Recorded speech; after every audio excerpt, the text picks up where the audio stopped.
So, Bismillah, alhamdulillah, wa sallallahu ala sayyidina Muhammadin wa ala alihi wa man wala. It's okay. Look, I don't want you to take it in such, I don't want you to take it in a heavy way, in a sense, what school, and is that divisive necessarily? It should not be this divisive necessarily. It is like, let's say in medicine, are you an allopathic physician or an osteopathic physician? So I would not be offended in a sense, and I wouldn't want you to be offended when people ask for that. Now, when would it be offensive?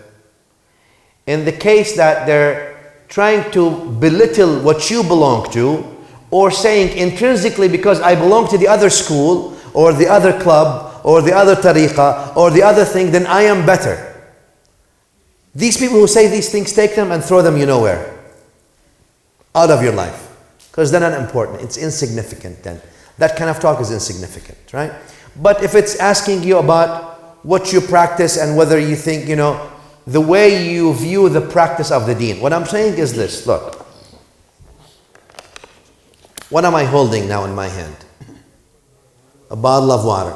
But if I ask you to draw the bottle of water from what you see, you will draw a bottle of water from your vision. And if I ask him to draw the bottle of water, he would draw a different aspect of the bottle of water. And if I ask Qari Sahib to draw the bottle of water, he would draw a different aspect of the bottle of water. But all four of you are looking at the bottle of water and imbibing from it. But you do see different things. Now, I want you to think the same thing about these four schools. These four schools are not the only four schools we had. We actually had more schools. Al-Bukhari himself had a school. Sufyan had a school. Abu Thawr had a school.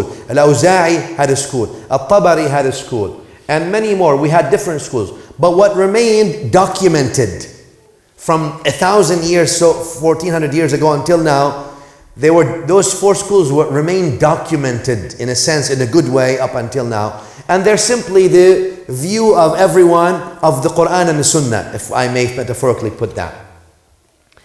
So it is a way of deduction, or it is a way of trying to understand what did the book and Sunnah actually want us to do. It is not in lieu of the book and the Sunnah, na'udhu billah. So the schools themselves are not complete and infallible within themselves per se. Complete in an exclusive way. No.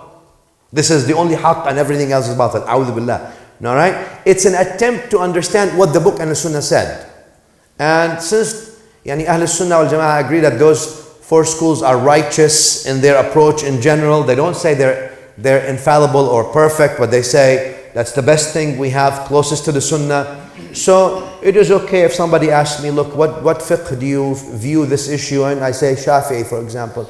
You may say Hanafi. But again, when would it be offensive is when you would say,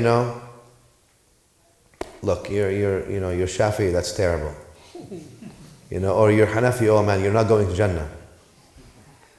So these things when it becomes a cult, when these schools, or whatever it is, whether it's schools of fiqh or school of tasawwuf, whatever it is, when they become a cult, run away.